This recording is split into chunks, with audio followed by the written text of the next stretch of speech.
la estructura del virus, su comportamiento, por dónde ingresa, etc, etc.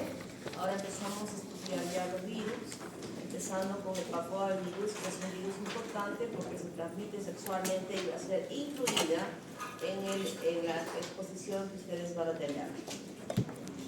A la microscopía electrónica se visualiza con estas características. Es un virus pequeñito comparativamente a otros virus que tienen un tamaño de 300 nanómetros, pero este es mucho más pequeñito.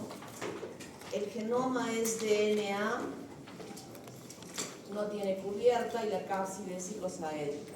El genoma es circular, cerrado, y aquí encontramos un poliomavirus que lo voy a decir qué patologías produce, pero no la vamos a estudiar como sí lo vamos a hacer en relación al papilomavirus. Se replican dentro del núcleo de la célula. Y en la información genética que tiene este virus, luego que se hace una serie de proteínas a lo largo de la información que se tiene, unas más tempranas, otras más tardías, las más importantes son E6 y E7. Cuando yo les hablaba en las primeras clases, y seguramente fue explicado en el curso de inmunología, se dijo que el sistema inmune era el que actuaba frente a todo lo extraño que pudiera ingresar en el organismo. Pero también les dije que detecta aquello que no está normal dentro del cuerpo y que permanentemente se está produciendo, que se debe a la división celular de los diferentes tejidos y que, como sabemos, si ustedes han estudiado biología celular, las divisiones celulares no son todas correctas y puede haber divisiones anormales. Y esas divisiones anormales, si siguen multiplicándose, se van a traducir en células neoplásicas. Entonces, en nuestro organismo, en todo el cuerpo, en todos los tejidos, existen proteínas supresoras de tumores, es decir, que van detectando a estas células anormales, las van marcando para que los macrófagos las destruyan y no continúe esa división celular. Y esto hace justamente que nosotros en este epitelio, que es tan activo en su multiplicación como es el epitelio escamoso en cualquier parte del cuerpo, no solamente a nivel de la piel, sino también a nivel de las mucosas, en los genitales, sucede lo mismo. Pero aquí existen unas proteínas supresoras de tumores que son bloqueadas en su acción por estas dos proteínas que es sintetizada por este virus. Entonces, estos virus son los iniciadores, digamos, de aquella respuesta o esa formación oncógena o actitud oncógena que tiene este virus. Es un virus de DNA, como dije, dentro del núcleo, pero puede también ubicarse a nivel cromosómico, justamente para la replicación que se va dando sincrónicamente con la división celular en la célula a la cual ha infectado. Y esto permite que haya una forma latente de una forma infectante por la replicación del virus que está desarrollándose dentro de la capita germinativa del epitelio escamoso donde se está produciendo la infección. Sea este escamoso a nivel de la mucosa o sea este escamoso a nivel de la piel. Y cuando se integra ese genoma al núcleo del mismo, o sea, esa secuencia del núcleo de la célula, es que ya va a tener un comportamiento oncógeno. Las células que se infectan, como dije, son las células escamosas, y las células escamosas revisten piel y revisten mucosas, en una con capa córnea y en la otra sin capa córnea. El virus tiene la capacidad de penetrar a través de cualquier lesión superficial, ya sea de mucosa o piel, hasta la capa basal. Y en esta capa basal es donde se produce la replicación viral, y con el proceso normal de recambio celular, estas celulitas que están aquí se van a recambiar, ¿no? Se van a recambiar y las células van a crecer, se van a hipertrofiar, van a crecer grandes y también van a hacer ampliarse el espesor de ese epitelio y hablamos de acatosis.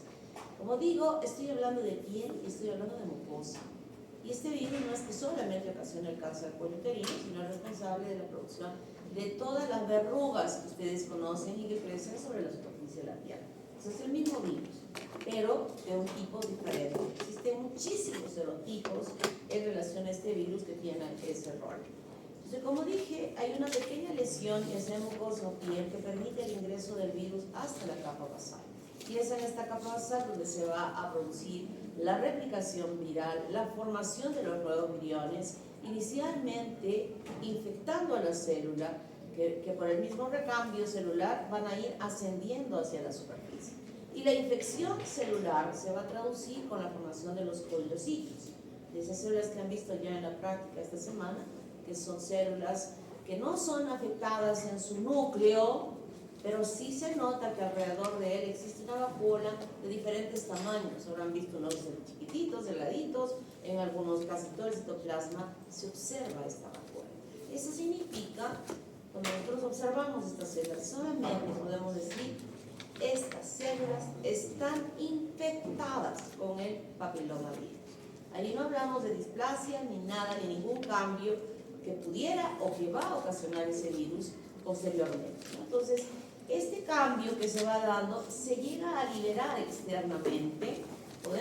Hemos visto también las células en el epitelio de las biopsias de las láminas que ustedes han observado, habían uno con un daño hasta acá, pero las células que estaban superficiales no eran células normales como las partes normales, y había modificaciones en ella, y esa exfoliación natural de las células se expresa y las podemos ver cuando nosotros hacemos un frotis cérvico-vaginal.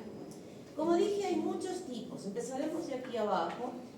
Aquellas que infectan la piel, como las verrugas plantares asociadas a los biotipos 1, 2, 4, o las verrugas planas, o la epidermodisplasia verruciforme, donde están implicadas todas ellas, o las verrugas comunes, o la verruga del carnicero. Estas infectan, estos tipos infectan la piel, y en ella vamos a observar este crecimiento exofítico sobre la superficie de la piel. Vamos a ver imágenes. Y luego, de aquí para arriba, definitivamente hay un cambio de ese epitelio escamoso que no es cornificado, y vamos a observar el condiloma acuminado, que están implicados todos estos tipos, 6, 11, 42, 43, 45. La respiratoria, 6 y 11. Esta respiratoria generalmente se va a producir por hábitos sexuales, que puedan tener una pareja, o que haya pasado un niño por ese canal vaginal infectado y que haya podido infectarse con estos, y que al pasar por él, que haya podido haber un condiloma acuminado por allí, estos virus han quedado a nivel del tracto respiratorio, y aquí sí, es un riesgo grande, y son causantes de poder producir un cáncer laringio. Cáncer laringio. Verrugas orales, 6, 7, 11, 13, 16, 32.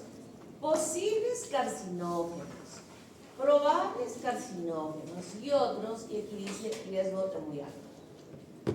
¿Por qué decimos posibles?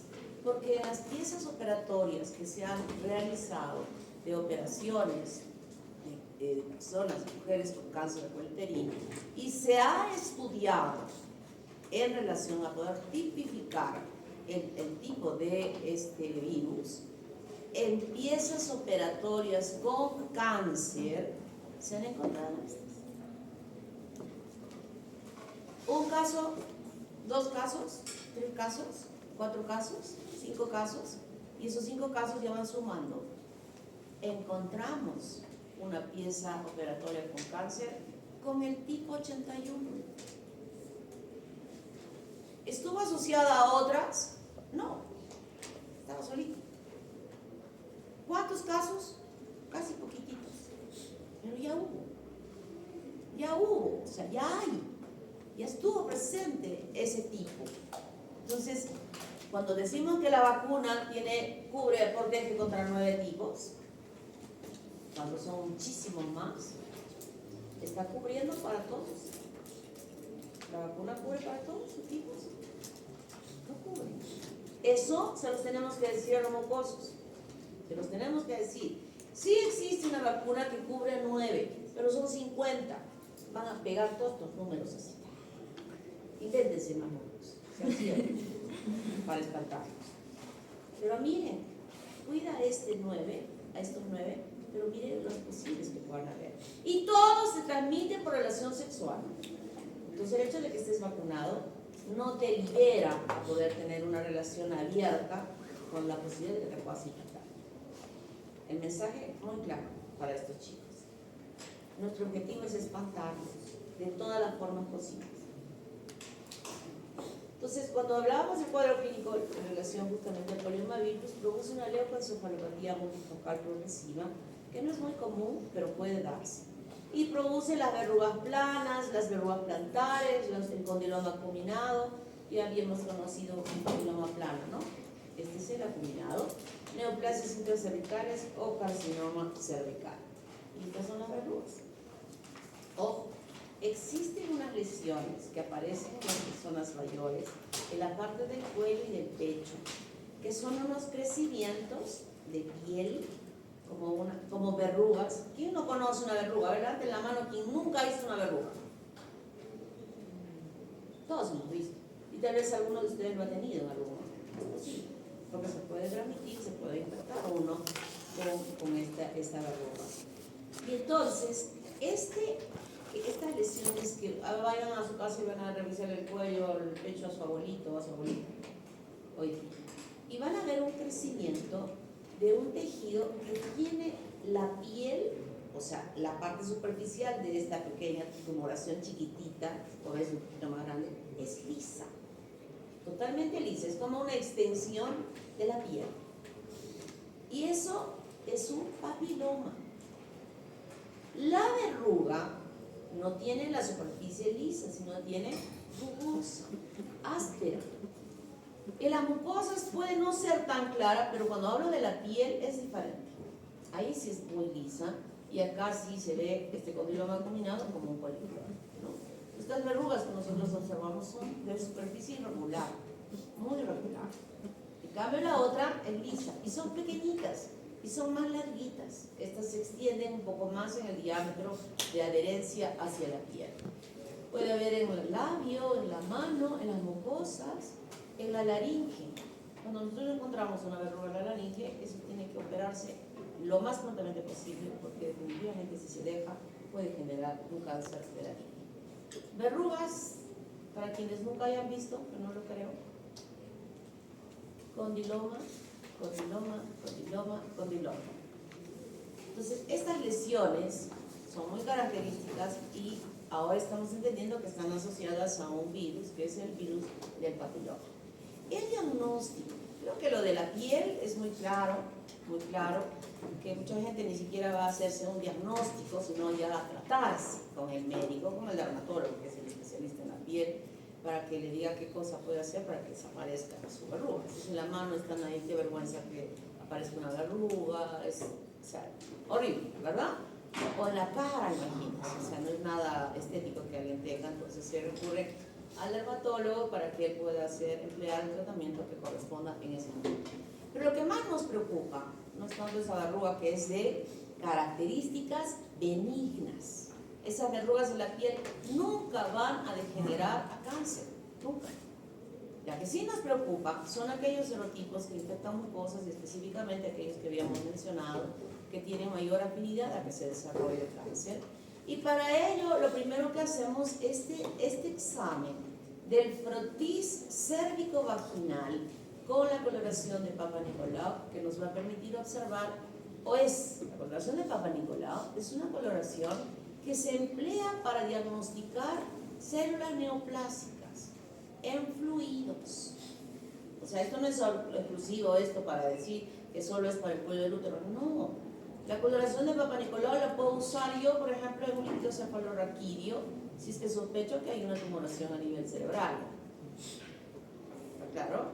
O en líquido acítico, o en líquido pleural, que puede haber una imagen ahí media rara y que es difícil hacer una biopsia, y yo puedo pedir que se pulse simplemente obteniendo el líquido que pueda estar en esa cavidad, y utilizo la coloración de Papa Nicolau, que nos muestra claramente las características de la célula y específicamente del núcleo, donde se observan aquellos cambios que se dan en el cáncer.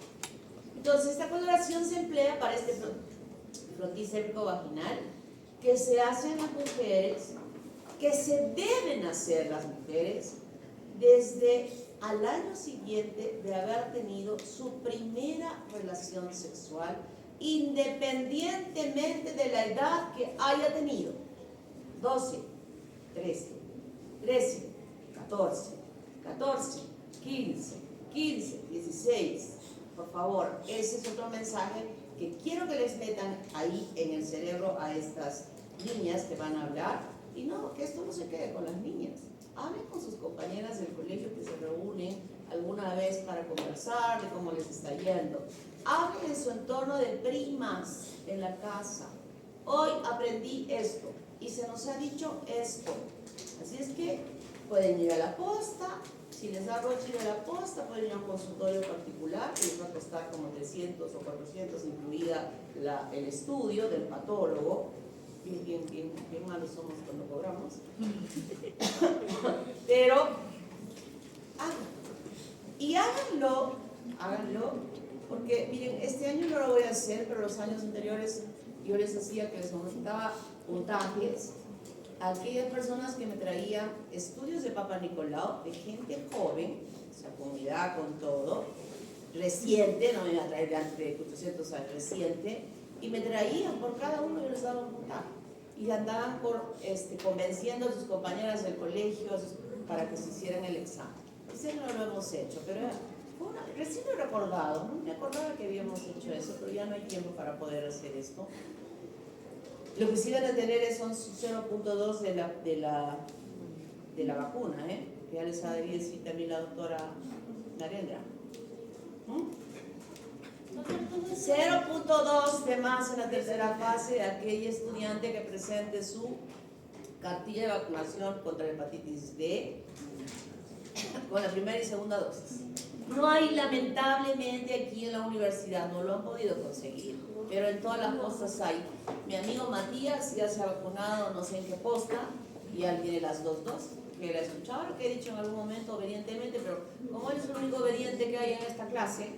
Doctora, o sea, no hay acá, porque en la posta me dijeron que sí me citaron para... No hay acá. Alguien me ha dicho, una alumna me ha dicho que ha ido acá y les ha dicho que no, ¿no? En el Goyeneche hay, no me... En el Goyeneche hay. No me fue por Presentan su carnet de estudiante que estudia medicina y se los va a vacunar gratis. ¿Le cobraron? ¿No? ¿No le cobraron? ¿Ves? Es que ya saben.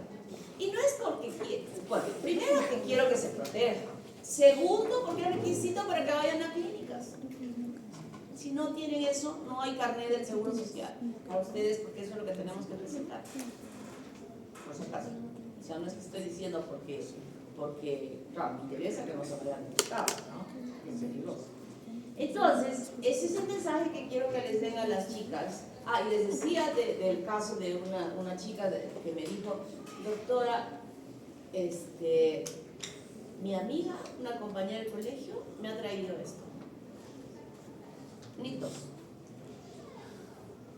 Que cuando ella les dijo y todo eso, ella dijo, yo sí tenía relaciones sexuales, asumo que pensó, ahora voy a ir. Nitos. Si ella no le hubiera dicho, probablemente en el transcurso del tiempo se hubiera casado después, nitos.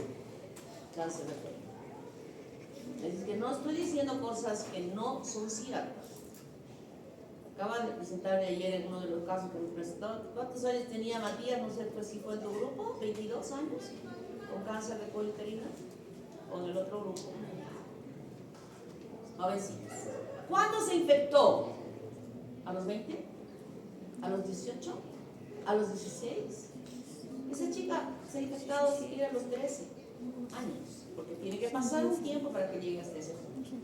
Así es que este es un examen sumamente importante que tiene que realizarse, y cuando en él encontramos que hay células neoplásicas, hacemos una biopsia o una conización o los procedimientos siguientes que se tienen, y sí es importante hacer por PCR la tipificación del tipo de virus que esté infectando a esa persona.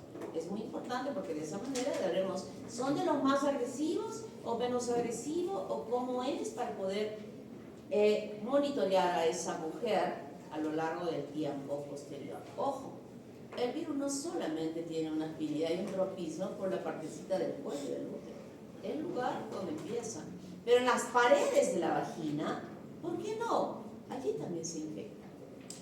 Eso es igual. ¿Por qué va a ser selectivo que se va al cuellito? No, puede infectar las paredes de la vagina y tenemos que monitorear. Entonces la coloración de PAP nos muestra estas células que hemos llamado coilocitos, que solo significa la infección por el virus del papiloma, pero esa infección a lo largo del tiempo puede evolucionar a ser un NIC1, infección de coilocito, infección del papiloma más el NIC1 está dentro del IE de bajo grado según la clasificación de Bethesda, ¿no? Tercio inferior, 2/3 pegados a la basal, NIC2, y los 3/3 NIC3. Nosotros en este estudio del frotis cérvico-vaginal podemos reconocer indirectamente hasta cuánto es el daño. Es más, podemos reconocer con este mismo estudio si este cáncer ya infiltró, ya invadió la capa basal y ya es un cuadro grave de un cáncer infiltrativo que ya está invadiendo, y con este Papa Nicolau nosotros podemos informar eso. Y luego el siguiente paso será la biopsia, y luego será la conización, y luego podrá ser la histerectomía con resección ganglionar, o simplemente ya no hay nada que hacer cuando el cáncer ha invadido a la vejiga, ha invadido al colon, y decimos pelvis congelada. No hay nada que hacer. Simplemente se le da una radioterapia para que pueda vivir un poco más, pero ahí quedó, no hay más. Y este examen es tan importante, utilizando cualquiera de estos instrumentos, que hay que meterse dentro del cuello del útero, pasar el punto de transición de epitelios, llegar hasta la capa endocervical, donde las celulitas son cúbicas, hacer el giro y pintar. Hago el giro de 360 grados para pintar la laminita con la muestra. Me tengo que meter. Entonces, cuando nosotros estudiamos esto, yo digo, muestra inadecuada para estudio si es que no están presentes células endocervicales en ese canal, en esa muestra. Porque es como que se hubieran metido solo en la partecita del cuello, adelantito del cuello, y que no se metieron acá adentro. Eso no sirve. Porque el punto de inicio del cáncer es ese punto de transición de epitelios. Entonces me tengo que meter hasta adentro para sacar la muestra y que podamos, yo tengo que buscar en la lámina primero estas células endocervicales que se ven cilíndricas. Si yo veo que hay esas, entonces digo, sí. Si no encuentro nada, estoy segura que es un estudio negativo para el cáncer, bien, porque he encontrado las células endocervicales. Si no las encuentro, digo, muestra inadecuada para estudio, y que le vuelvan a tomar una nueva muestra para que podamos observar. Y cuando ya tenemos que hemos encontrado coilocitos, hacemos la colposcopía, que es un aparato como un microscopio que se coloca en la vagina y que dibuja perfectamente el cuello del útero, y le pintamos, puede ser con Lugol o con ácido acético, y nos muestra esta imagen. Esto rosadito es sano, y esto blanco está infectado con el coilocito, con el papilomavirus. Entonces aquí hacemos nuestras biopsias, confirmamos que pueden haber, si es que solamente está infectado o ya hay cambios en las células, en los núcleos de la célula, para decir que es displasia 1 o 2. Eso lo hacemos haciendo la conización, que seguramente les han explicado los profesores, que es hacer un corte así, o sea, corto acá así, y luego hago el trompito, ¿no? Me meto así, pasando el punto de transición de epitelios, y en ella haremos muchas láminas, cortamos muchas láminas para visualizarlas y observar ese punto de transición, cómo está normal, no está normal, por acá hay la célula. Esto es microscópico, esto no traduce ninguna sintomatología. ¿Cuándo es que traduce sintomatología? Cuando el cuello ya está así. Ahí va a ser para el síntoma de dolor, va a haber olor terrible, un olor terrible, y cuando tiene relaciones sexuales la señora, sangre y le duela, tiene dispareunia y sangrado cada vez que tiene relaciones, y después ya sangrado permanente, va sangrando, pero esto ya es pues tiempo posterior, y la idea es que no llegue aquí, que no haya esa incidencia que están escuchando ustedes en sus casos clínicos de la epidemiología en el Perú, que son más de 1.600 personas que están muriendo con cáncer, y que mueren 3 a 4 al día en el Perú. O sea, siglo XXI, muriendo con cáncer puerperino, no puede ser. Eso no puede ser. Y todavía jóvenes, no puede ser. Entonces, Eso tenemos que evitar. Este es un criterio que se aplica cuando hacemos el estudio en patología para dar mayores luces, sobre todo para el tratamiento que debe recibir el paciente. Y aquí hay algo interesante. Cuando se produce la infección por el papiloma virus, lo que va a suceder es que primero haya la infección. El sistema inmune, y eso había dicho en la clase pasada, aquí lo que importa, o cómo actúa, o cómo nos defiende, es el sistema inmunológico, no tanta medicación. Entonces, cuando se forman los anticuerpos contra este virus, tienen la capacidad de erradicar esas células infectadas con el papiloma virus, sí las tienen. En todos, no lo sabemos. Definitivamente hay un porcentaje importante, pero ¿cómo sabemos que esa persona sí va a funcionar el sistema inmune y va a desaparecer? No lo sabemos, ¿no? Entonces puede erradicarse aún después de que haya la persistencia viral. Y aquí llego, antes de pasar a este lado, lo que mi profesor de dermatología decía: ticte viniste, ticte te fuiste. Y esa ticte, ¿quién sabe lo que es ticte, verdad? ¿O no sabe? ¿Alguien no sabe qué es lo que es ticte? Es la forma vulgar que se llama la verruga. ¿Que no sabía? Por favor. ¿De dónde vive? ¿De dónde viene? El paciente va a venir y decir: tengo un ticte a mi espalda. Es la verruga. Vulgarmente se llama así a la verruga. Entonces mi profesor decía: ticte viniste, ticte te fuiste. Sin mediar ningún tratamiento en las verrugas que aparecían en la piel. Claro, uno va a estar, pero ticte te fuiste en 1 año, en 2 años, y nadie va a estar 2 años con su verruga en la punta de la nariz, ¿cierto? Tiene que sacarla por cualquier mecanismo que médicamente se conoce. Pero eso mismo de la piel sucede.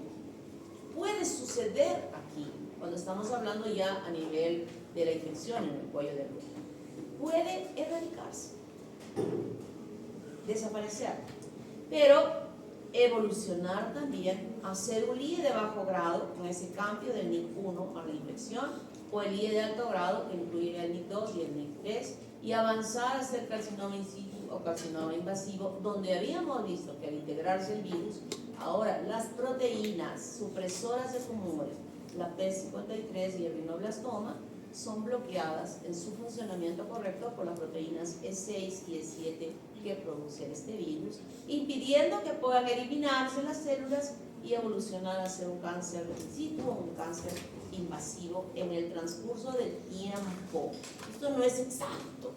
Sí o sí 5 años. Sí o sí 5 años, sí, puede ser de un NIC1 o un NIC2 si está embarazada. Ya sabemos que las hormonas de la gestación aceleran el desarrollo de la célula. Ese tumorcito que crece 9 meses y el mismo efecto tiene en un tumor que se va a desarrollar, acelera. Pero cuando no hay este factor, puede demorar hasta 10 años. Por eso decía, esta chica de 22 a qué edad tuvo a los 12, 13 años. Tempranamente se infectó. Fue violada. Qué pena. En esa violación lo infectaron. Y nadie se preocupó en que podría estar infectada por este virus que se tenía que haber traducido y que se puede observar solo a través de un Papa Nicolau a lo largo del tiempo, ¿no? Entonces, eso tenemos que entender bien para que podamos tomar las medidas correctivas. Entonces, cuando hablamos justamente de esta infección en el cuello, puede evolucionar hacia la infección y regresar. Incluso NIC1 puede regresar. Incluso NIC2 puede regresar. Y es el caso que les voy a contar.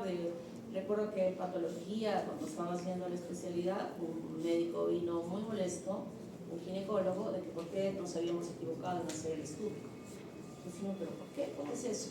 Sucedió que una señora que tenía NIC2 y que él le programó para hacerle una biopsia, la señora no apareció en 2 años, en un año, no apareció en un año. El esposo no quería que vaya, que los médicos son unos fanfarrones, mentirosos, quieren sacar plata, etc. Y no la dejaba que pudiera.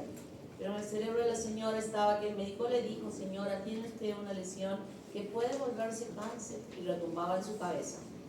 Y dijo: no, yo voy a ir. Regresó y le dijo, doctor, estoy viniendo para que me haga la biopsia. Entonces, ¿y cuándo la cité? Y se acordó de su padre. Hace un año. Hace un año. Señora, está loca. ¿Cómo se le ocurre venir después de un año? ¿Qué encontraremos? Entonces le hizo, tengo que hacer otra vez el estudio. Le hace otra vez el estudio, nos llega a patología, y en patología encontramos, él le devolvemos su estudio, ¿no? O sea, con la respuesta después de haber leído el Papá Nicolau, y negativo, no había nada. Entonces, cuando él recibió esto negativo, vino a nosotros a meternos en lío a patología, que por qué le había salido negativo si 2 años antes había. Pues en patología todas las láminas las marcamos con punta de diamante, que es un lápiz especial que en el vidrio corta, o sea, no es plumoncito ni nada, es punta de diamante, ahí estaba el número. Están todas las cajitas de las láminas, desaparecen ya, a ver, pasaron 100 años, ya nadie debe vivir, ya botamos las láminas, ¿no? Pero ahí se van amontonando y con el número se buscó, son cajitas que tiene el hospital. Con la lámina, la observamos y tenía necrosis. Y ahora no tenía nada. Entonces, de lo lejos jalamos al ginecólogo espeso que vino a meter lío. Mira esto. ¿Qué está viendo? Y mira esto. Pero no puede ser. Claro que puede ser. Siéntate. Me acuerdo que el asistente, que era mi asistente, un doctor bien serio, siéntate que te voy a explicar lo que no has aprendido. Y le explicó esto, que puede suceder que el sistema inmune permita que regrese, pero no voy a esperar a que regrese. Si yo encuentro un IQ1, ya tengo. Si yo encuentro coilocitos y no tengo ninguno, esos coilocitos los tengo que monitorear a esa persona. A ese que estoy viendo su cuello blanco, voy a hacer las topicaciones con las medicaciones o con láser para que no pueda avanzar. O sea, no es que no haga nada, porque no tiene ni uno ni tiene ni dos. No, ya tengo que tomar las medidas para poder controlar. Y de acuerdo a la edad, la incidencia del papiloma en la producción del cáncer. Los más frecuentes, 16 y 18, 45, 31, y aquí están los otros 100 que ustedes se van a intentar para asustar a los chicos. Por favor. De todas las clasificaciones que han habido a lo largo de los años, la más importante es la actual, que es la de Bethesda. Antes, tanto la de PAP, que era de 1943, y la de la OMS en 1978, no incluía la infección del papiloma como un factor importante de diagnóstico en las personas. Recién en 2001 es que se agrega ese hallazgo de la infección para incluir en el IE de bajo grado, donde dice NIC1 y infección por el virus del papiloma. O sea, no necesariamente para hablar de un IE de bajo grado, no necesariamente tiene que tener un NIC1, es decir, que hayan cambios celulares en él, no, sino que ya la sola presencia del papiloma, conociendo que puede evolucionar a ocasionar esta degeneración celular, ya está incluida en el IE de bajo grado y debe recibir tratamiento. Y en el IE de alto grado ya está el NIC1, el NIC2 y el NIC3 y bueno, el cáncer que va a evolucionar. Y en esta misma clasificación de Bethesda, estos cambios atípicos que se describían en 1978 hasta el 2001, ahora ya tienen una clasificación donde hablamos de atipia. Atipia no es displasia. Atipia son celulitas, y te diríamos así, son celulitas medias feas, pero no es cáncer. Pero tengo que aprender a diferenciarlas para no cometer errores, es decir, no es cáncer, es atipia. Y hablamos de los ascos, que también informamos cuando hacemos un Papá Nicolau, porque puede ser que en un ascus a futuro, si no hay atención, evolucione a un cáncer. Sí, puede ser, pero en ese momento no hay cáncer. Podemos hacer que las infecciones que se producen en la cervicitis puedan modificar a presentar células atípicas y haremos un tratamiento de esa cervicitis crónica y estaremos viendo luego de una evaluación posterior la no presencia de ninguna célula atípica y todo esté totalmente perfecto. El tratamiento, como dije, a ti te viniste, a ti te fuiste. Revisión sola, no necesitamos tratamiento. Hay muchas verrugas que hay gente que tiene una verruga y de pronto le aparecen otras más, ¿no?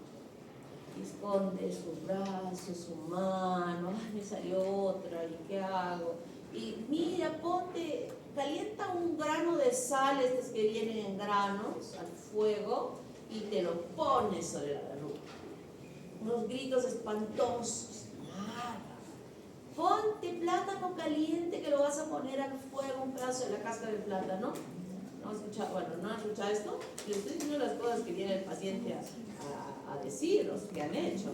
Me han dicho que me ponga plátano. ¿Cómo te has puesto el plátano? He cortado un pedazo de plátano, lo he puesto al fuego caliente y eso me lo he puesto encima. Y nada, pues y nada. Lamentable. A alguien de repente se puso y ya estaba, que sus anticuerpos se habían desarrollado un montón y que ya estaba en el proceso de hacerlo desaparecer. Entonces se puso y empezó a desaparecer por casualidad, ¿no? Porque puede ser que el sistema inmune produzca los anticuerpos y que empiece a destruir, y cuando viene esta gente que tiene varios, dice, empezaron a desaparecer y el último que desapareció fue el primero que no apareció. Como que el sistema inmune va limpiando los últimos hasta que queda con el último y desaparece. Pero como digo, nadie va a esperar pues que desaparezca solo.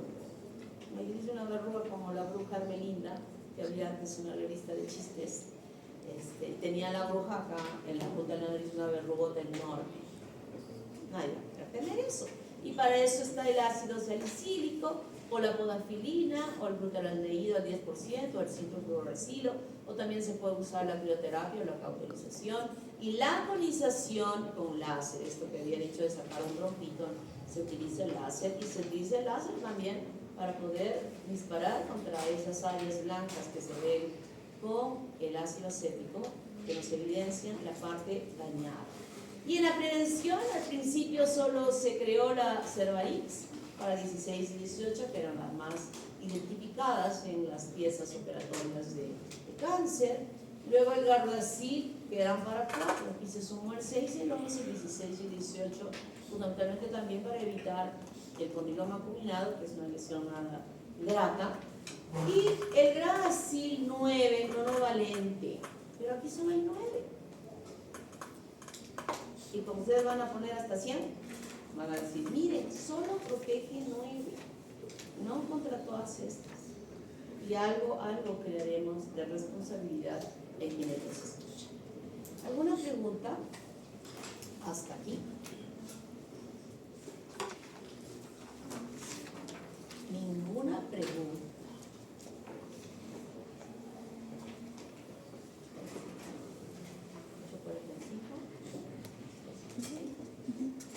Y ahora vamos a hablar de levantavirus, que lo están haciendo muy bien ustedes en sus casos clínicos en la clase.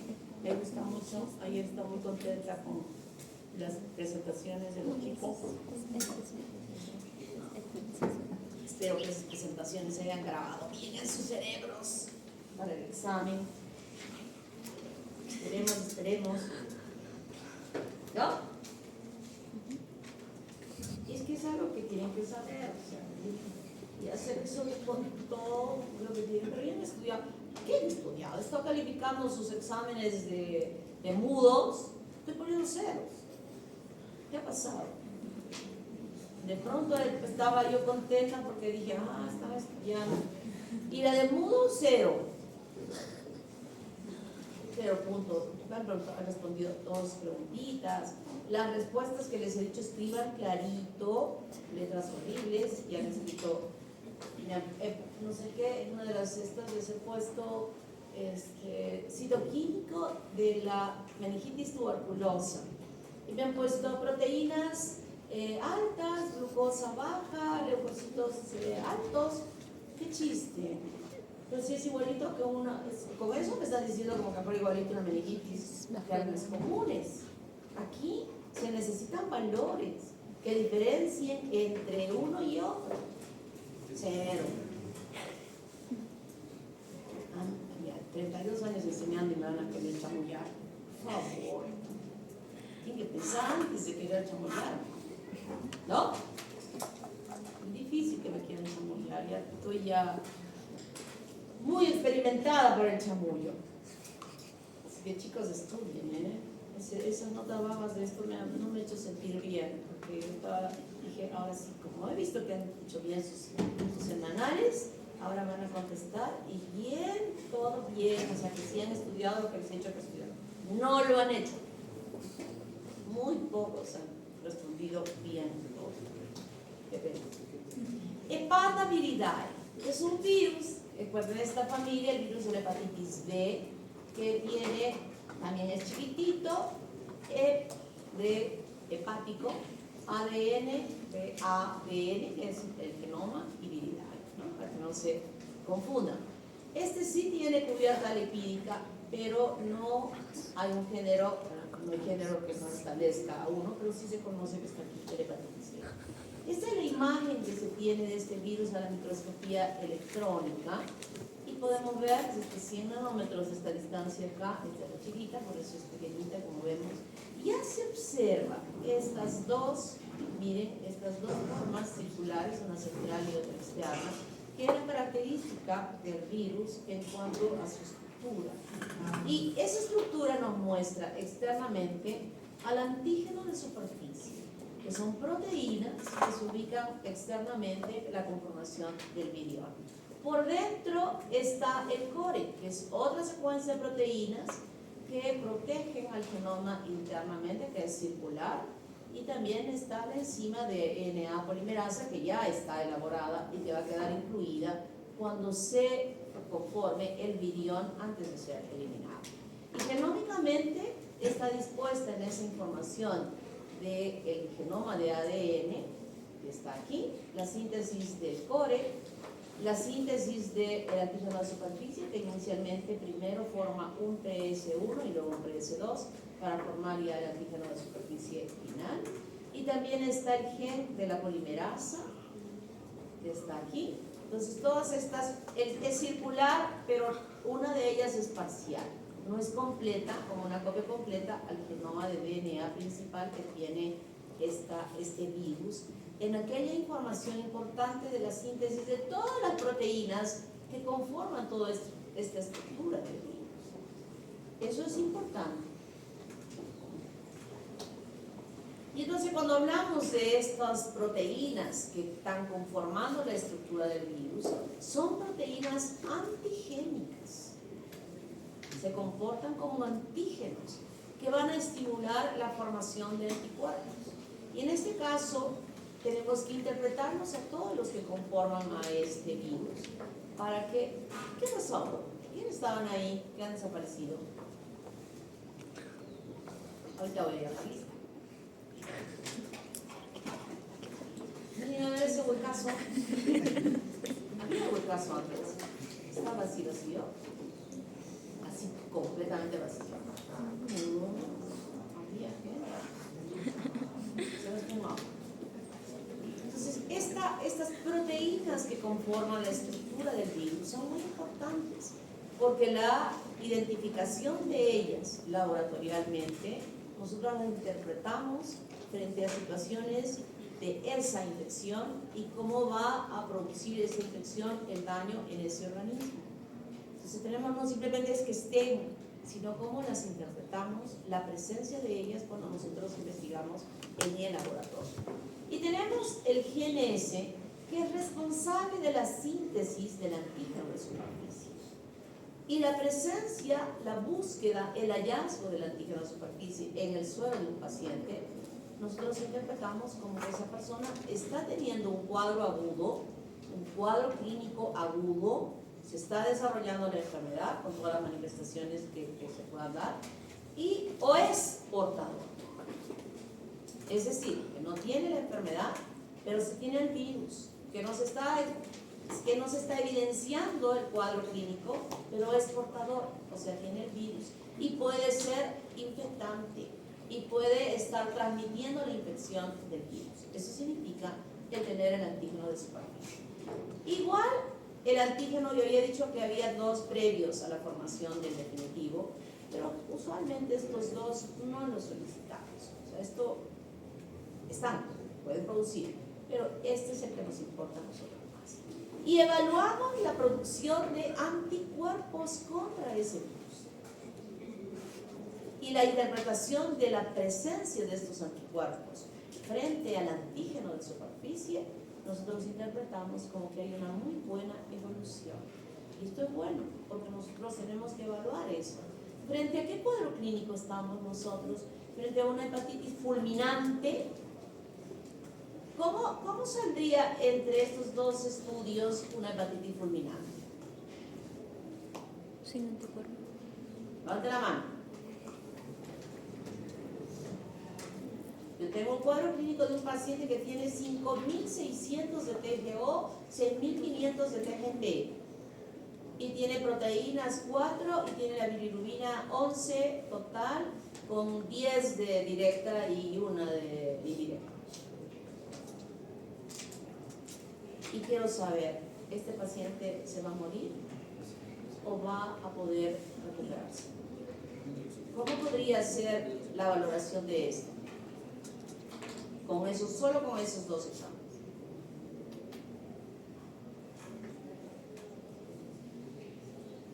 Presiones en la nariz, resetense, piense.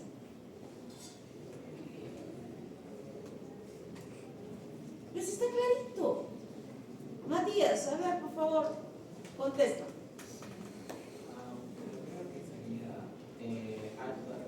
¿Qué? Claro. Si no estoy encontrando anticuerpos contra el antígeno de superficie y estoy diciendo aquí que los anticuerpos contra el antígeno de superficie significa, interpreto que va a haber buena evolución. Entonces, si no encuentro anticuerpos, ¿cómo va a ser? Va a ser fulminante. ¿Verdad?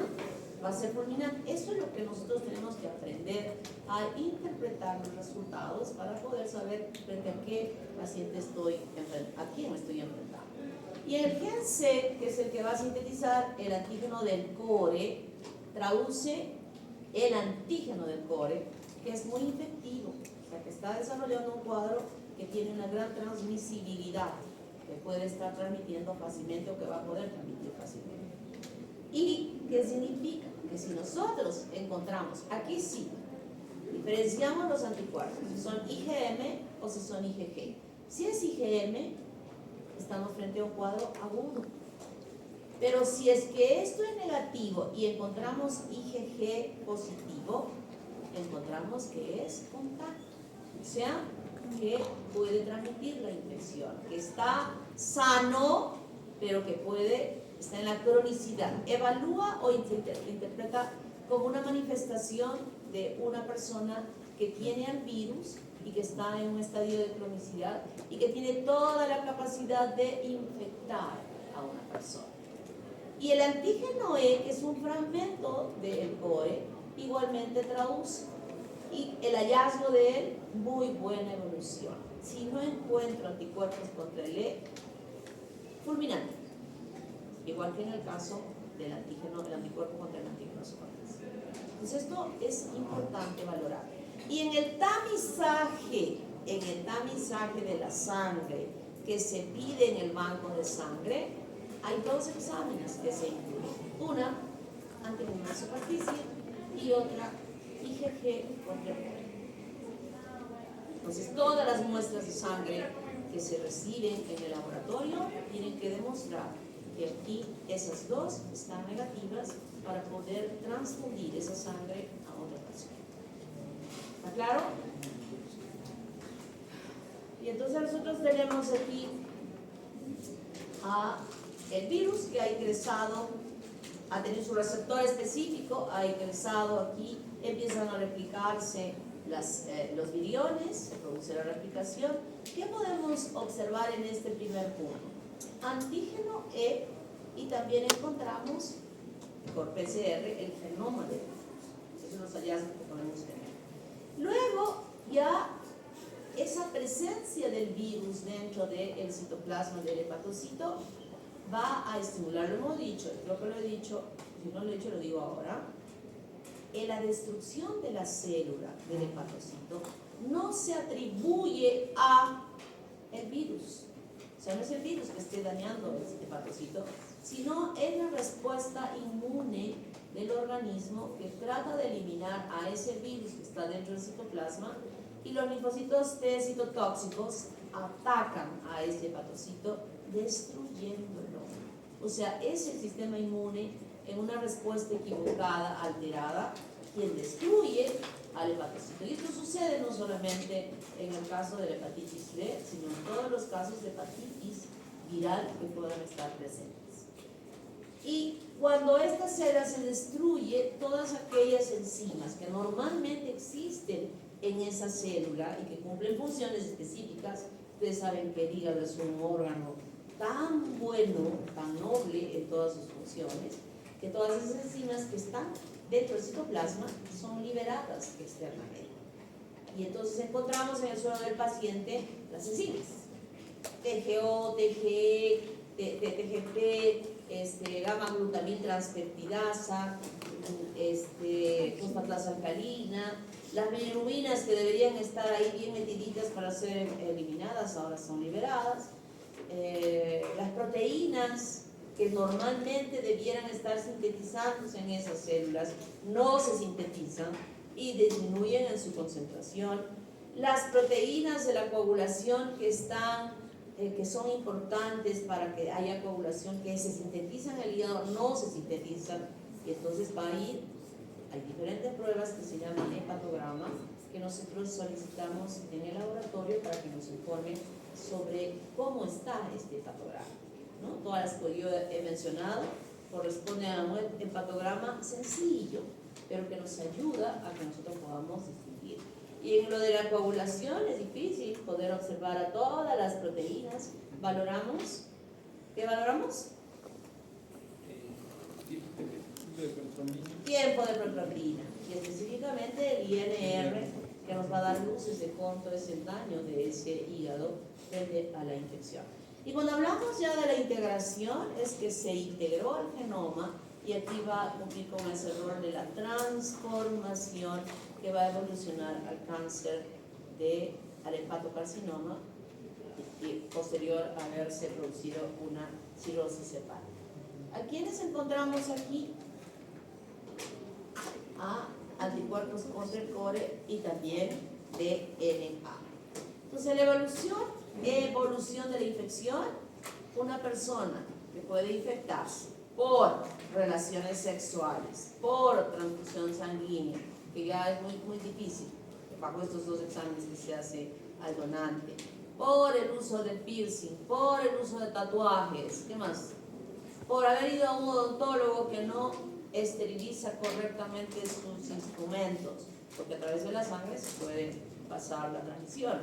Es más riesgoso, ojo lo que digo, 300 veces más riesgoso que una persona se haya infectado con el virus de la hepatitis B, que se manifieste hepatitis B, a que si una persona se infecta con HIV, 300 menos posibilidad de que desarrolle una infección por HIV. ¿Sí? ¿Me he dejado entender? O sea, hay mayor riesgo de poder desarrollar una enfermedad por una transmisión de hepatitis B a través de la punción de la aguja, del bisturí, del cepillo de dientes, del odontólogo, donde haya contacto de sangre para que se produzca una infección por hepatitis B, por si acaso. Entonces, bajo todos estos mecanismos que pudiera ser, se produce una infección de hepatitis B aguda. El 90% se cura, y del 90% uno hace hepatitis fulminante, y 9% evoluciona a hacerse crónico, pero aún de ese crónico hay un porcentaje importante que puede curarse. Entonces nosotros identificamos el antígeno de superficie en un tiempo mayor a 6 meses. Y cuando es así, y hablamos de un portador asintomático, ya supuestamente el cuadro clínico se ha recuperado, y puede producirse una hepatitis crónica persistente.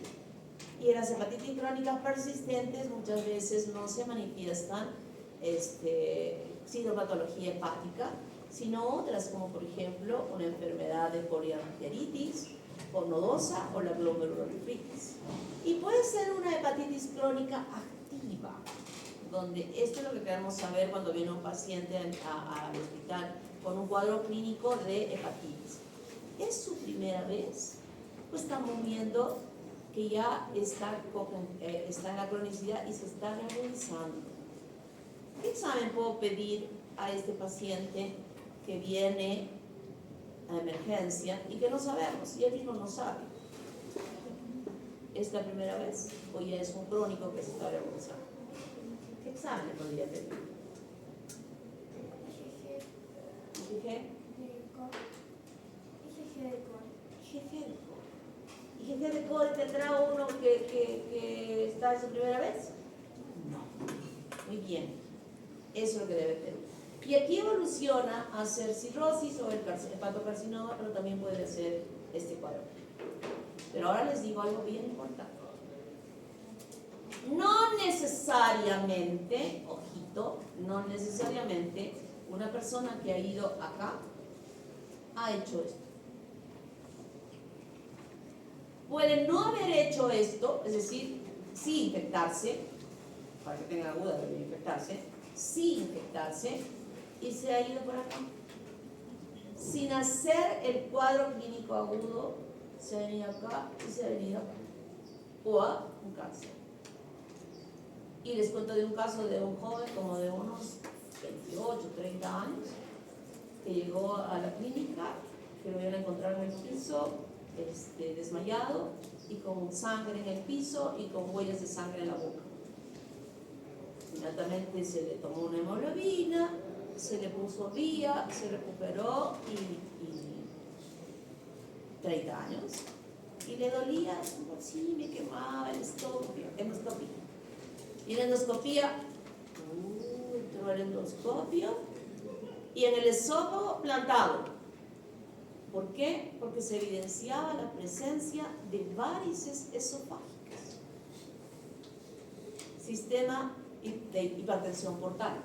¿Se acuerdan que les han explicado anatomía? Hipertensión portal. ¿Qué? ¿Bebes mucho? No, como dicen ustedes, lo normal, a fin de semana.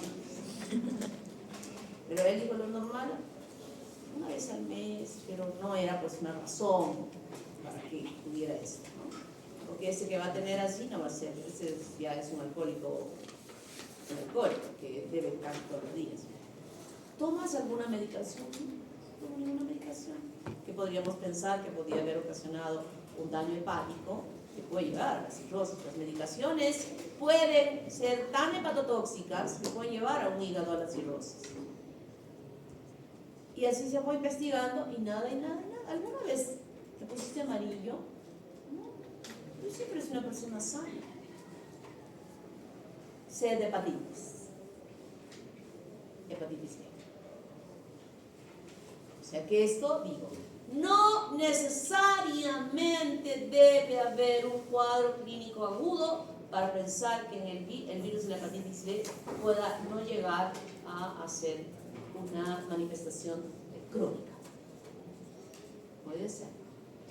Así como también, quiero decir, en este momento no vamos a hablar mucho de las hepatitis, de las otras hepatitis, pero en conjunto hay que leer, saber, las diferencias no son tan difíciles. El daño hepático es común para todas y es difícil saber cuál es por el hepatograma que se obtiene. Decir que la hepatitis A, que le llamamos benigna, ¿por qué benigna? Porque no va a la cronicidad. Sin embargo, puede ser un cuadro fulminante. O sea que la gravedad del cuadro no nos induce a pensar qué virus es el que puede estar desarrollando ese cuadro clínico de hepatitis. ¿Está claro? Tenemos que determinar con las pruebas de laboratorio quién es ese virus que está ahí. Y en el cuadro clínico tenemos un hepatograma donde observamos que el hígado ha sido dañado y la piel empieza a pigmentarse con la coloración de la bilirrubina y hablamos de ictericia.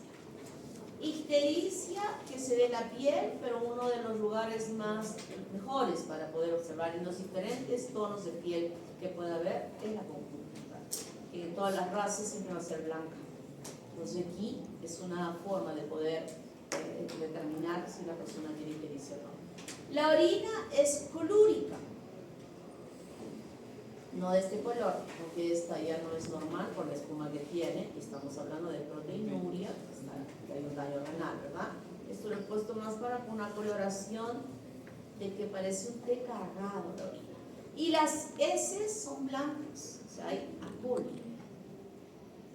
Eso es lo que digamos, vemos, y el hepatograma totalmente alterado, que ya lo he nombrado, ¿no? Totalmente alterado, dolor abdominal, náuseas, vómitos, malestar general, y en el examen físico podemos encontrar, no siempre, un crecimiento hepático. Por ejemplo, en la hepatitis crónica persistente, ni siquiera hay nada de lo que podemos ver, incluida la citis. Aparentemente normal. Este chico, por ejemplo, que le siguió, no tenía citis, no tenía nada. Solo llegó con la hemorragia digestiva. No tenía esto.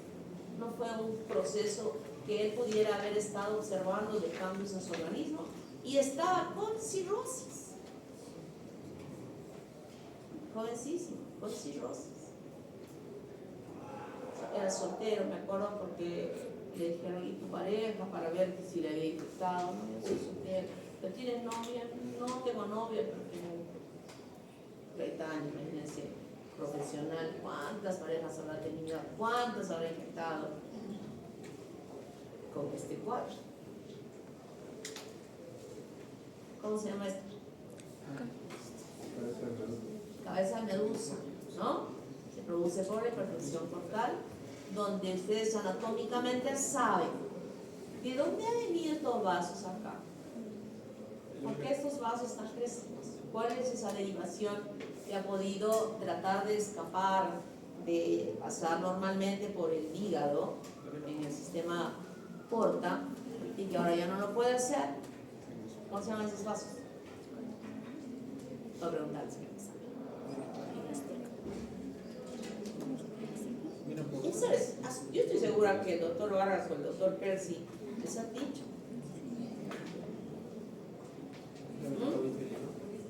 Se ha dicho, miren, este es el circuito que puede desarrollarse cuando la sangre no puede pasar por el hígado porque hay un problema de cirrosis.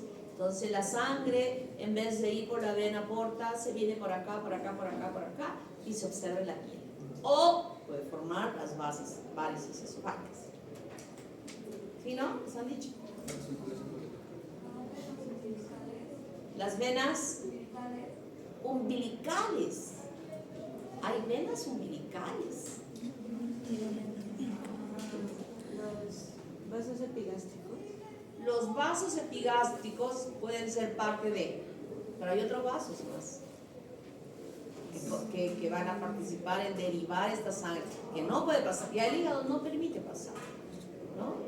Y se va yendo, se va derivando. Miren lo que se ve superficialmente en la piel, e internamente el contenido de líquido de las células.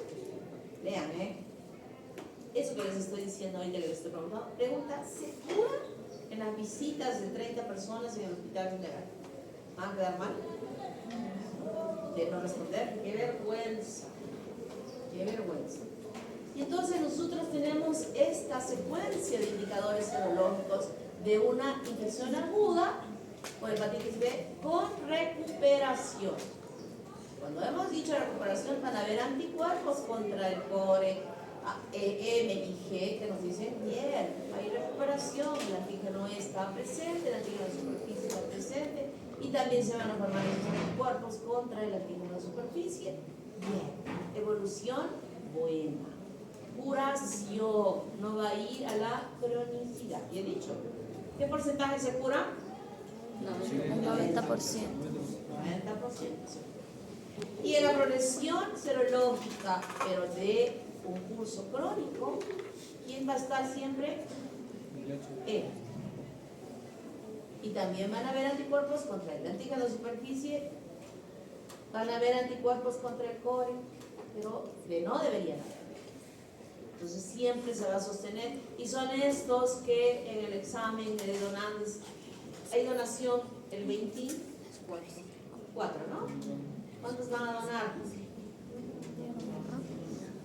¿Ya? ¿No van a donar? ¿Qué cosa? ¿Sangre? Tienen que donar, chicos. La hoja es finita. No es finita, ¿no? ¿Quiénes han donado? No entramos en los criterios. ¿Qué? Yo no entro en los criterios. La aguja es gruesita porque por ahí tiene que salir la sangre. Si es infinita se puede coagular. Entonces necesariamente es un poco gordita la aguja para sacar sangre. Donen chicos, por favor, donen. Ahora que son jóvenes pueden donar. Entonces esto es lo que evaluamos nosotros en la cronicidad para saber si ese paciente está o no está infectado, y es lo que les decía en el core, el IgG de core, en el tamizaje de sangre a todos los donantes. En la epidemiología, la transmisión, creo que ya le he dicho, parenteral sexual vertical, de la madre al niño. Este es otro de los exámenes que se tiene que solicitar a la mujer gestante cuando está gestando en su mamá. Mucho HIV, mucho sífilis, y agregamos hepatitis también para ver si es que está o no, para poder tratar a la mujer, ayudar a la mujer y que no pueda haber ese pasaje del virus hacia ella. Y la transmisión horizontal es la de los dentistas, la del piercing, la de las jeringas que se usan de los drogadictos, que se puedan dar. Pero en realidad quien más se transmite infecciones por agujas es hepatitis C. Y le sigue el B. Este es hace años donde el Perú tenía una alta incidencia de hepatitis B, y eso fue lo que hizo que el presidente del Perú, Alan García, en su segundo gobierno, se instaurara la aplicación de esta vacuna a todo el mundo, o sea, a los chicos, grandes, a los, sobre todo ya a los chicos, o sea, ya no solo para los niños, sino hasta en el colegio les vacunaron, porque era altísima la casuística de personas infectadas con el virus de hepatitis C. Y hoy en día ha bajado enormemente esa infección en las estadísticas que se obtienen hoy en día, que son absolutamente diferentes a cuando fue antes de que se instaurara la vacunación contra la hepatitis C. Y que lamentablemente la vacuna dura 10 años. 10 años. Y por eso les estoy pidiendo que se vacunen, porque probablemente ya no lo tengan. Entonces aquí hay que tener mucho cuidado en todos estos centros donde hay la posibilidad de tener contacto con sangre, y existe una inmunoprofilaxis pasiva, sobre todo en aquellas personas que accidentalmente se hayan podido introducir el virus, médicos, enfermeras, que es gravísimo. Y les voy a contar, por ejemplo, en el hospital del cáncer, en el IREN en Lima, hace muchos años, sucedió algo muy grave que los marcó en ese hospital. Cuando yo fui a hacer mi rotación de 2 meses en mi especialidad de patología, íbamos a hacer la primera necropsia con un doctor y me dijo, revisa sus exámenes. Y dije, ¿por qué voy a revisar si está muerto? ¿No? Lo que hacía yo acá. ¿Qué exámenes? Le dije, doctor, HIV, hepatitis B, hepatitis C. Ya no quise decir más nada, porque iba a decir de dónde vienes, ¿no? Que no se hace nada de eso. Allá revisé y tenían todos los exámenes. Entonces, y le pregunté, ¿por qué? O sea, ¿por qué este cuidado? Porque hace años, en una cirugía que habían tenido, la residente se pinchó, se cortó en la cirugía, y ella en la tarde ya empezó a sentirse mal y a ponerse histérica. En la noche estaba recontra histérica y al día siguiente murió. Es una hepatitis fulminante. Entonces, eso los marcó tanto en ese hospital, que nadie entra a sala para ningún tipo de procedimiento si es que no tiene todos sus exámenes previos ya bien estudiados. No es que al que esté enfermo no lo vayan a atender, sino que se debe duplicar el cuidado, los guantes especiales para no tener ninguna complicación. Entonces, cuando sucede algo así, aquí se puede manejar de esta manera. Se aplica inmunoglobulina ya preparada, específica, asociada a la vacunación como una medida profiláctica de que no puede evolucionar a hacer daño o instaurarse a hacer un cuadro agudo, o que la persona desarrolle la infección hacia la crónica, ¿no? Eso es lo que se hace en esta inmunopatía. Pero en la activa, que es la vacuna que nosotros vamos a usar específicamente, ustedes usan la recombinante, Se aplica la primera en el punto 0 al mes y a los 6 meses. Esto es lo que ustedes tienen que hacer. Esta es la que estoy pidiendo que se la hagan. Y deben aplicarse todos. Aquí ustedes están dentro de los sanitarios. No de los sanitarios del baño, los sanitarios del sistema de salud. Tienen que, porque ¿quiénes tienen su vacuna bien puestecita hasta ahora? Deben estar, exagerando todos, 40 años, más o menos. O sea, supuestamente desde esa edad, como que la gente está vacunada. Pero ni siquiera está vacunada con refuerzos. Y los que están por encima, que es una población importante, no lo están. Y ustedes no van a decir, no, yo solo atiendo a los 40 para abajo, de los 40 para arriba no quiero atender. Entonces hay el riesgo de que se puedan infectar. Hay el riesgo. Así es que, por favor, vacúnense. Si alguien no quiere vacunarse y me dice, no, doctora, que duele mucho el brazo, muy bien, entonces me vas a presentar esto. Te vas a ir a un laboratorio y vas a solicitar anticuerpos contra el antígeno de superficie. Si los valores que tienes de protección son buenos, que sean más de 10.000 unidades por mililitro, yo te digo, perfecto, con esto presentamos al seguro y te van a dar tu carnet de vacunación. Pero si este valor está por debajo, te vacunas. Este examencito debe valer como unos 80, 90, 120, tal vez un poco más. A mi amiga que se ha vacunado y a Matías no les ha costado ni un centavo vacunarse. Así es que, ¿qué prefieren? ¿Sangrar a sus papás para que les den unos 120 para que se hagan el examen o irse a vacunar a una cosa?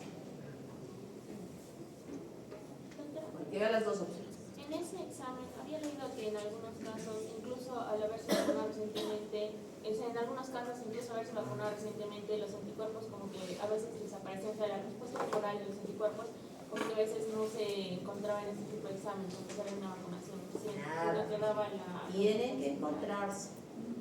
Algo así había encontrado que... Tienen que encontrarse. O sea, no puede ser que no existan anticuerpos en los títulos que estoy indicando acá para poder indicarse una vacunación.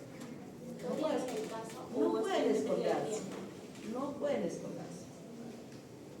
Tienen que estar en esos títulos. Es que ya saben, ¿eh? El tratamiento ideal es el tenofovir a la fenmanina. ¿Por qué? Porque esta es la droga que tiene menos efectos colaterales en el huésped. O sea, esta es la última que tiene menos efectos colaterales de daño que pueda dar y que tiene un efecto importante en el hepatocito como droga. ¿En quiénes empleados? En estos que se nota que hay resistencia, que no, a pesar de haber hecho tratamiento, persisten y no baja la carga viral. En aquellas personas que han, como esta doctora que se pinchó, si en ese momento se hubiera, de esto les digo hace muchos años, ¿no? Se hubiera sabido que existían estas drogas buenas, probablemente, y sabiendo que sí se hubiera sabido, porque de hecho que ni siquiera se sabía que esa persona estaba infectada de hepatitis B, ¿no? Se hubiera podido hacer un tratamiento profiláctico, agresivo, inicial, y tal vez hubiera sobrevivido, pero no fue así. Entonces sí hay drogas que se emplean para ese tipo de situaciones, porque lamentablemente la infección o la transmisión es, en el caso mayor es sexual, y la gente no tiene ni idea de que pueda estar infectada. De pronto hasta lo ha tenido, no ha hecho el cuadro clínico y se ha curado. 90%. Ni idea. ¿Se dan cuenta? Pero hay otros que no, que sin haber hecho nada pueden evolucionar a la cronicidad. Y aquí están todos los virus. A, B, C, D, E y G, que hay también. A, 1.4 millones, B, 240 millones en todo el mundo, C, 150, D, 15, y sabemos que estos deben estar asociados, y E, 20 millones. O sea, quien se lleva de encuentro es el B, felizmente que se ha creado la vacuna contra él para poder controlar, ¿no? Las formas como ingresan y su comportamiento, si van a la cronicidad o no van a la cronicidad. De transmisión sexual, B, C, D y A y E pecoral, que tienen un curso benigno, podríamos decir, en no ir a la cronicidad, mientras que los otros sí pueden ir a la cronicidad. Transmisión sexual, B, C y D, y también por sangre y también por otro tipo de fluidos que pueden transmitirse. El pronóstico es excelente en el A, aunque puede haber hepatitis fulminante, ojo, pero en casos no muy frecuentes. En cambio, B y C es grave y bueno, el D se protege, la vacuna del B también le sirve al D para proteger. Y en el E es también el pronóstico bueno. Profilaxis, vacuna para el A y vacuna para el B. No hay vacuna para el C, la vacuna del B sirve para el D. Entonces ya sabemos que existe esto, pero también quiero decirles que las hepatitis no solamente son producidas por estos virus. Las hepatitis son producidas por N causas, desde bacterias, parásitos, virus, no solamente este virus. Hemos visto ahí en la práctica que hay una relación de varios virus que pueden también afectar al hígado. Entonces, y no solo eso, puede haber hepatitis autoinmune que conduzca a hacer una cirrosis hepática. No evolucionará a un cáncer, pero sí a una cirrosis hepática. Entonces, no es que simplemente estos sean los causantes de un cuadro de hepatitis, no lo es. Hay muchas causas que pueden estar ocasionando la hepatitis y es muy importante diagnosticar cuál es la causa de esa hepatitis. La solución final, si es que podemos tener la oportunidad de ver la evolución del paciente y que está agravándose y que está grave, cuando en el cáncer no hay nada que hacer. Pero cuando hablamos de cirrosis, es posible como etapa final de tratamiento la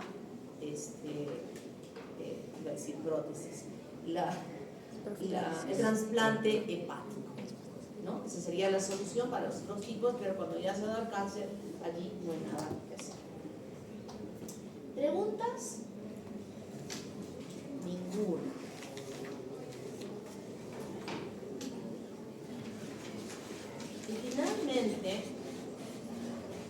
Y finalmente vamos a hablar sobre el virus del herpes. No sé cómo, pero voy a hacerlo rapidito. La familia Herpesviridae incluye un montón de virus, ¿no? Varios están aquí en y que son responsables de desarrollar enfermedades en el ser humano.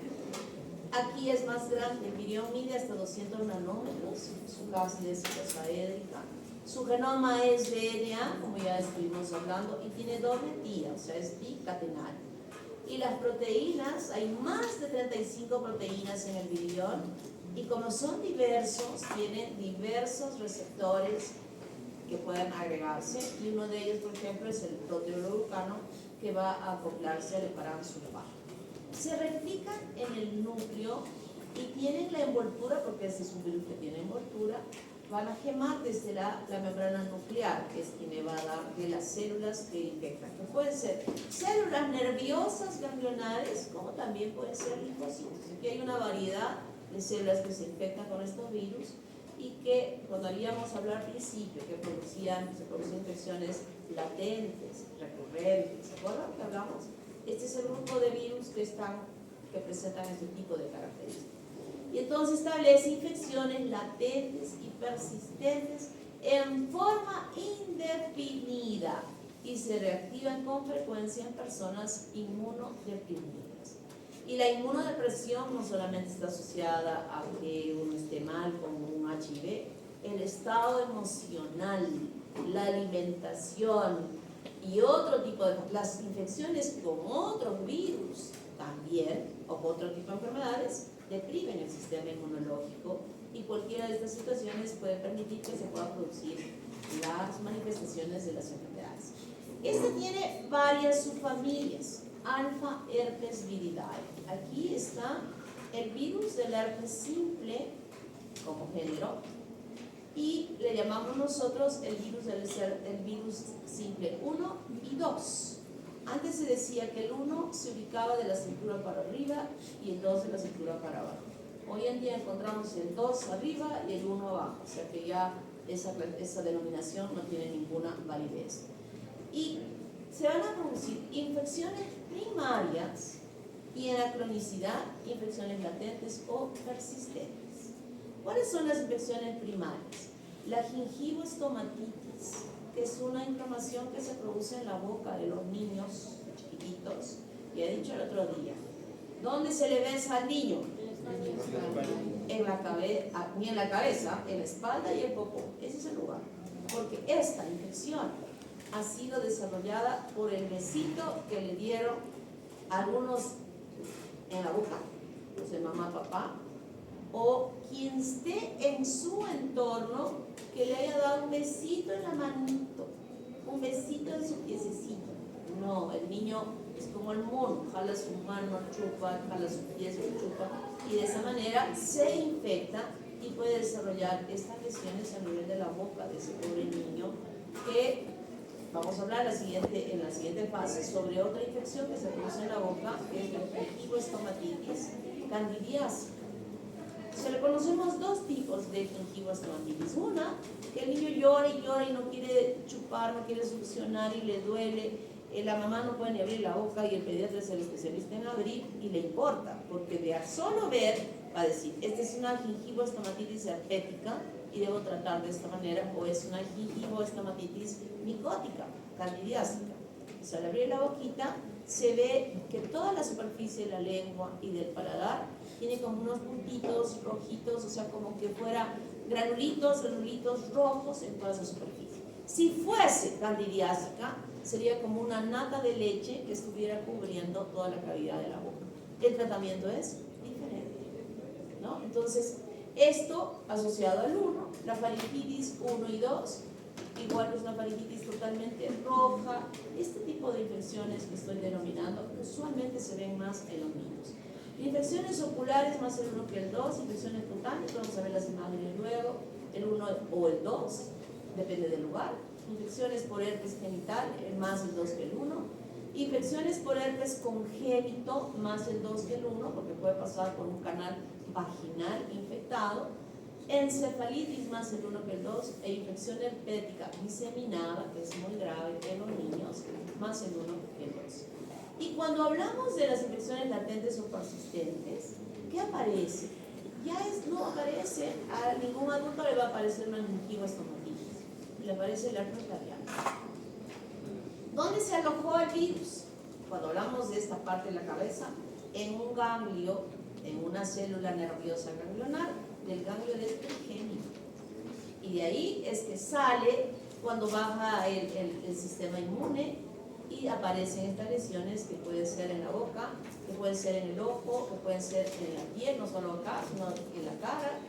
Infecciones genitales, más el 2 que el 1. Encefalitis puede volver a repetirse, más el 1 que el 2.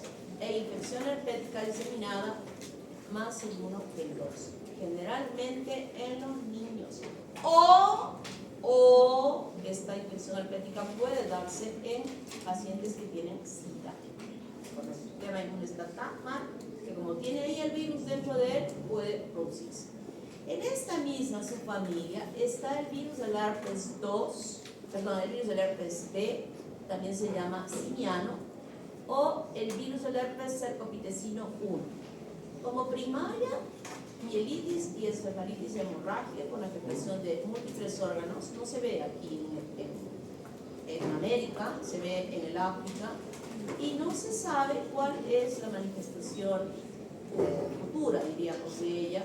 Se podría hacer infecciones cutáneas esteriformes, pero lo que pasa es que se mueren las personas con este cuadro, entonces no hay opción de ver qué se puede observar en el mundo.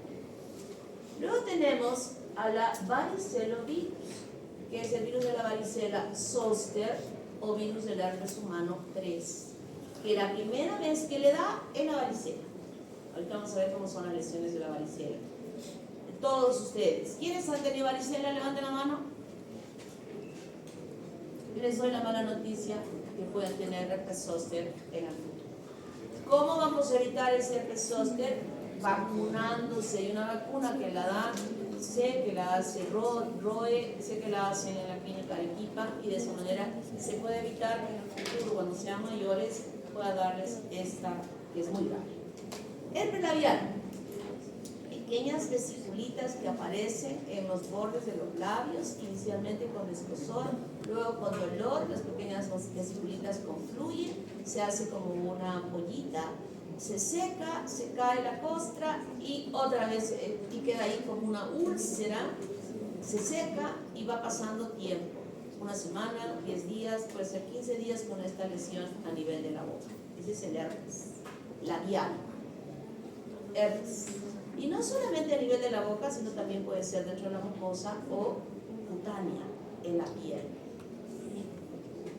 Y este es el eczema herpeticum, que es lo grave que se puede dar en los niños, o también puede darse como algo grave a nivel cutáneo por este mismo herpes, que puede ser el 1 o el 2. Puede ser el 1 o el 2. Pero estoy hablando en general, que hemos dicho de la cintura para abajo el 2, por eso he puesto ahí herpes 2, pero también puede ser el 1, con las mismas características.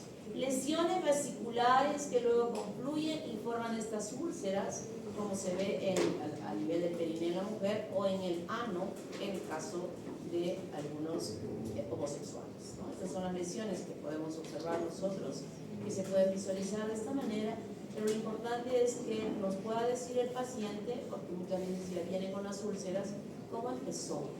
O sea, no va a decir, aparecían como unas pequeñas vesiculitas que luego se extendieron. O sea, ya nosotros, nuestro diagnóstico es que estemos frente a un herpes.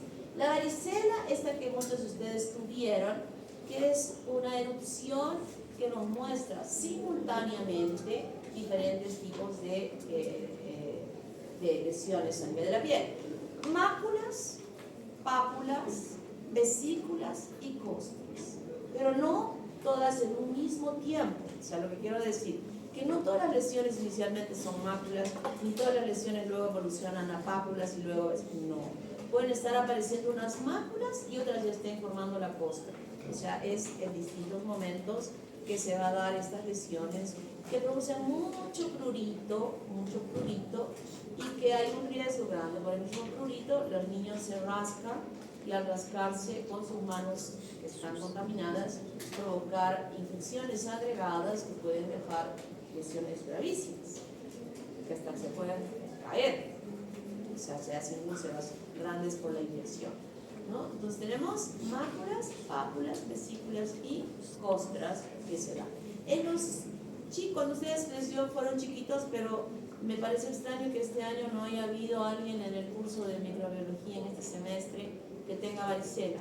Es ya, de pronto en la tercera fase parece, es ya algo usual, común. Cada año hay alguien que aparece con varicela, que les da varicela. No, nadie. Al menos yo no recibí ninguna comunicación que me diga, doctora, ¿puedo ir? No, les digo, no vengas. No puedes venir. ¿Me siento bien? No. Cuando ya está todo seco y todo se haya caído, recién vienes. Si no, puedes contagiar a alguien.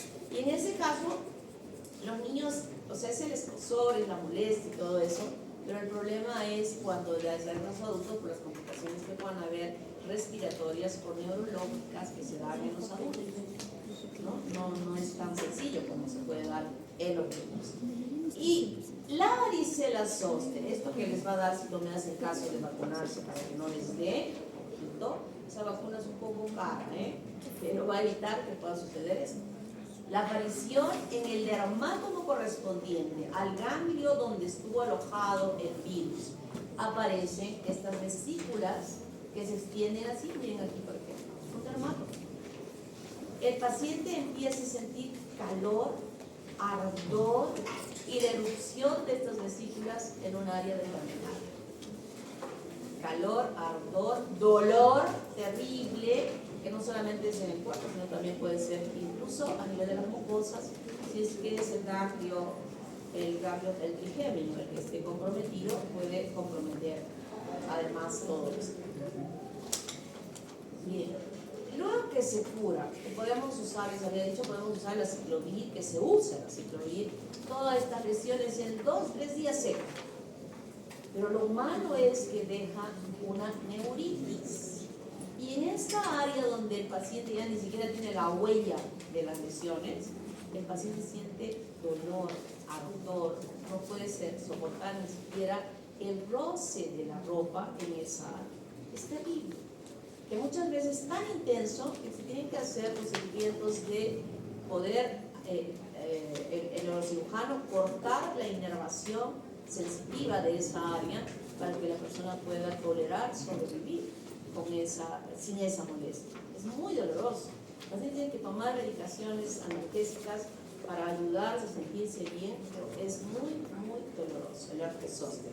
Y con el riesgo también de que pueda agregarse infecciones, como estamos viendo en el caso de este señor. Beta herpes viridae, aquí está el citomegalovirus, el virus del herpes humano 5, que así se llama, y tenemos aquí a la enfermedad importante de inclusión citomegálica en recién nacidos. Por esto también tenemos que investigar si este niño la mujer tiene esta infección o no, que puede transmitirle al producto a través de una transmisión vertical. Puede haber también mononucleosis, neumonitis, hepatitis en sujetos inmunocomprometidos y una enfermedad diseminada grave. En la latente, repetirse lo mismo que sucedió la primera vez, pero ya no es tan severo como la primera vez que esta persona pudo haber adquirido la infección. La rosiola-virus, aquí incluye el virus del herpes humano 6 y 7, que la característica importante es una de las eruptivas que se presenta, que es la rosiola infantil. Puede haber también mononucleosis, neumonitis, hepatitis, y se asemejan mucho entre las dos, o sea, son iguales.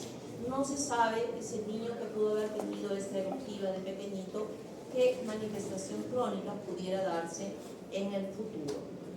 Este es el citomegalovirus, que es característico de las biopsias como los ojos de búho, que le llamamos. Estas células donde se ve el núcleo con esta papola externa, que el hallazgo de él nos ayuda en las biopsias a poder determinar que estamos frente a un cuadro de una infección de citomegalovirus, igual en esto. Entonces, la infección afecta el cerebro, produce encefalitis, en el ojo retinitis, en el pulmón neumonía y en el intestino y todo lo demás una gastroenteritis. Si la madre está infectada y le pasa al niño, el niño nace totalmente afectado con púrpura y está dentro de ese grupo que había dicho yo de TORCH, ¿verdad? Citomegalovirus, toxoplasma, otros, rubiola, citomegalovirus y herpes, ¿no? Entonces, el niño puede nacer así. Obviamente es muy difícil. Estas secreciones las podemos ver en la sífilis también. Por eso les he dicho, muchos niños nacen con este tipo de eliminación de secreciones por la boca y la nariz y hay que poder determinar cuál puede ser la causa de este trastorno. Pasa la barrera, puede provocar la muerte de ese niño también. El virus del herpes 6 y 7, como dije, producen exantema súbito, que se caracteriza por un malestar general. El niño está con fiebre, no quiere comer, lo llevan al pediatra y el pediatra dice, no se preocupe, le vamos a dar estas pastillitas, pero en 2 días va a aparecer un rash en todo su cuerpo. Y efectivamente va a ser así. Y puede en algunos casos ser grave, pero en la mayoría de los casos termina con simplemente esta erupción a nivel del cuerpo. ¿Dónde se encuentra el virus? Miren. ¿Le debemos dar besito al bebé? No, por favor, no. Miren cómo aparece en su cuerpecito y aquí hay que diferenciar de los otros tipos de eruptivas como rubiola, sarampión, etc, etc, etc. Gamma herpes viridae. Aquí está en la familia linfocriptovirus, el virus del Epstein-Barr, el 4, que ya hemos explicado una parte en la práctica, hemos visto estas células de los linfocitos atípicos y que produce este cuadro de la mononucleosis infecciosa. Este sí es el que realmente produce el cuadro de la mononucleosis infecciosa. Yo he dicho mononucleosis en otros casos, pero más de decir mononucleosis debería decir síndrome mononucleótico, que significa se parece a la mononucleosis infecciosa, pero este sí. Y lo que estamos viendo, lo que se veía en la evolución crónica era el linfoma de Burkitt y el carcinoma nasofaríngeo. El linfoma Hodgkin que se está observando aquí en nuestro medio. O sea, ya no simplemente hablemos del África donde se producía el linfoma de Burkitt y el carcinoma nasofaríngeo. porque ya se han encontrado casos en Arequipa en que se ha presentado el linfoma de Hodgkin, el hallazgo del virus del Epstein-Barr, y se está asociando a que aquellas personas que tienen esta mononucleosis infecciosa pudiesen desarrollar linfoma Hodgkin.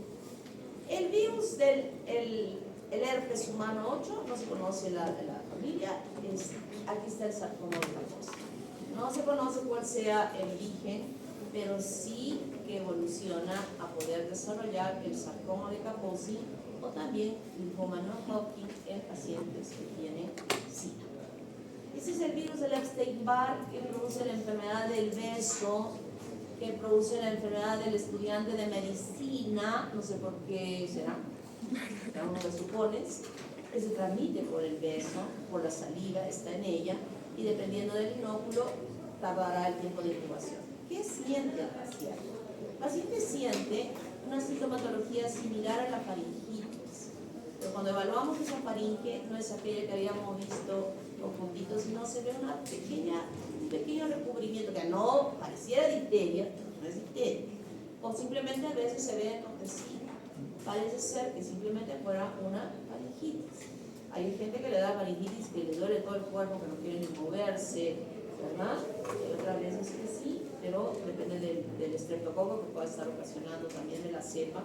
Pero eso es lo que nos confunde.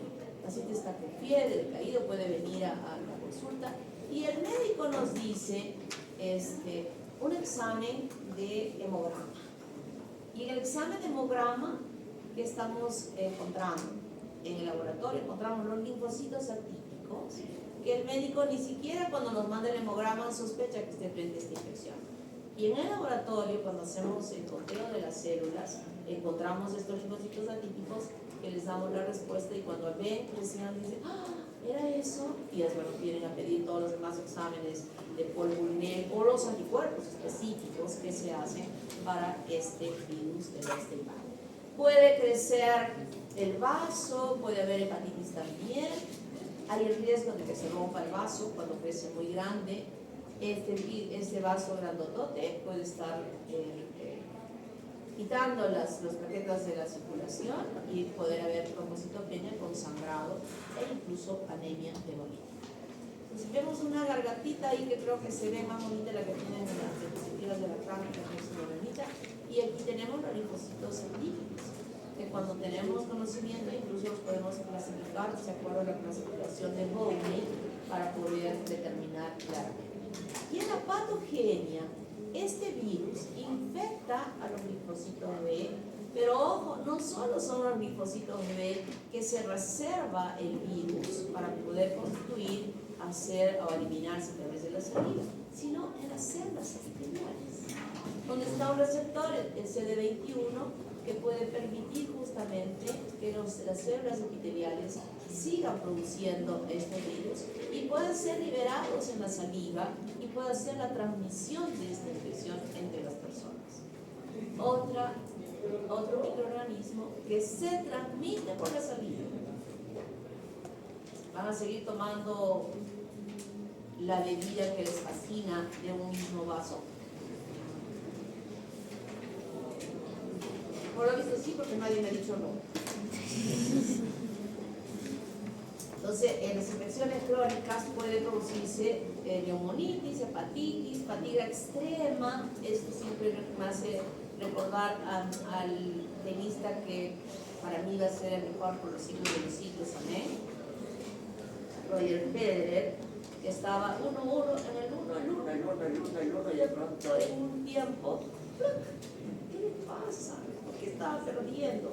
El pobre había hecho mononucleosis infecciosa y tenía cansancio extremo y aún así seguía jugando. Cayó creo que hasta el tercer lugar, pero después se recuperó y volvió a ser el número 1, ¿no? Y él tenía esto, pobrecito Roger, con su fatiga extrema. Puede producirse también la leucoplaquia bucal, que vamos a ver en una imagen, que es un lugar donde se puede producir en cantidades importantes el virus.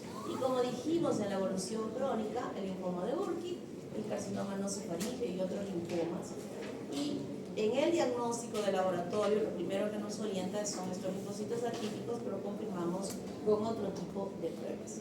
Esta es la leucoplaquia pilosa, que aparece como unas manchas blancas sobre la superficie de la lengua y donde activamente se producen los virus que son liberados a la saliva y que se pueden transmitir. Es el linfoma de Burkitt, con el crecimiento de los ganglios a nivel del cuello. Y el herpes humano 8 con el sarcoma de Kaposi, que lo van a explicar muy bien cuando estemos haciendo el virus del HIV en la primera semana de clases en la tercera fase, y que ustedes van a buscar imágenes excelentes para su presentación. Entonces hasta aquí es su examen de fase